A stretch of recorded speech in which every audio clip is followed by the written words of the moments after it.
Australia is a sun-drenched country. But go into your typical office building, which is where most of us spend our days, it might as well be nighttime. The sun just doesn't penetrate. So we're dependent on electricity to light up our workplace. In fact, your average office fluoro blazes for over 12 hours a day, which means 1/5 of an office block's power is sucked away just by electric lights. That's a lot of energy and a lot of fossil fuels. But there may be light on the horizon. 2 Australian groups have discovered unique ways of piping sunlight into dark spaces, saving energy and making life a little bit brighter. One of these inventors is architecture PhD student Veronica Garcia Hansen. I come from Argentina. It's a country where electricity is really expensive. So the design over there is always trying to save energy. Veronica's plan is to revolutionise lighting in multi-storey buildings with huge mirrored pipes. Light pipes like this one have actually been around for years, and they're a pretty simple concept. Light comes in through the roof and out the bottom into your room. But Veronica's challenge is far greater: to deliver light deep into buildings, down through many floors. What we're working on is something that brings natural light 20 meters in distance. Lengthening a standard light pipe seems an obvious solution, but this initial prototype reveals a problem. A longer pipe means more reflections. What happens is every time the light bounces, it loses intensity. Enter physicist Ian Edmonds, inventor of a simple-looking panel of plastic with remarkable properties.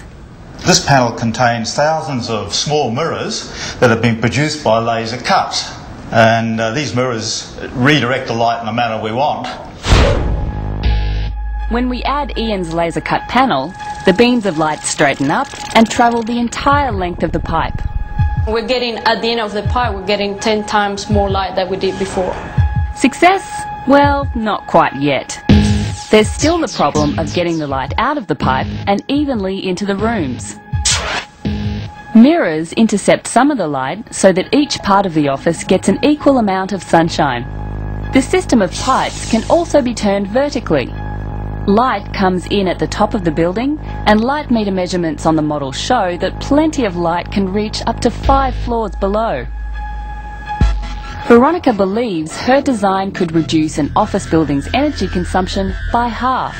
Natural light reveals the architecture. You know, you can see it, the spaces are nicer, but also you save energy, and you're creating a lot more healthy environments for people.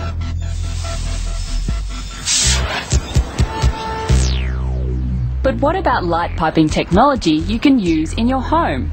Further south in Sydney, Jim Franklin and his team are about to test a revolutionary idea: trapping sunshine with coloured fluorescent plastic. Jim, why can't we just use clear plastic to capture sunlight? Because if you had the sunlight hit a piece of clear plastic, it'd pass right through. You wouldn't get any of it trapped inside the sheet. What we have to use is special fluorescent dyes that capture the sunlight one colour at a time. If we have the light hit the sheet, it's absorbed, trapped inside the sheet, it moves down towards the end. If that was in sunlight, it would be so bright you wouldn't be able to look at it. The concept of using different coloured layers is based on a fundamental principle of light itself. White light is actually a mixture of 3 primary colours: red, green and blue. Well, we have collector sheets with fluorescent dyes for red and for green, so you can have them together as a stack.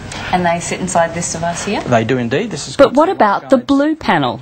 There are no blue dyes available. We'd have to use a violet dye, and they're inefficient and they don't last very long. So we use some little solar-powered LEDs, which sort of come out the end of the system, and then when we add the light from the collector sheets, the red and the green, and mix them together with a little diffuser, we get white. It is very white. Yeah, it's excellent. So this is the final device that sits on the outside of your house and collects the sunlight? That's right, on a wall or a roof, as long as it can face the sun. You have the sheets here that capture the red and the green light, the solar cell that powers the little blue LED, and the light guides here transport the light to wherever you want it. And these can then go down through the walls, under the floors, into the heart of the building so you can get sunlight to where you want it. Okay, you ready? Yep. That looks great. Yeah. It may be hard to believe, but this light is supplying the equivalent of 2 75-watt bulbs, all courtesy of the sun. I think in the future every house will probably have 2 or 3, even more of these fluorosolar collectors, because it's the only way to get sunlight deep into the heart of the building. It saves a lot of energy, and with global warming that's very, very important. So if these scientists have their way, soon we'll be switching the light off and letting the sun shine in.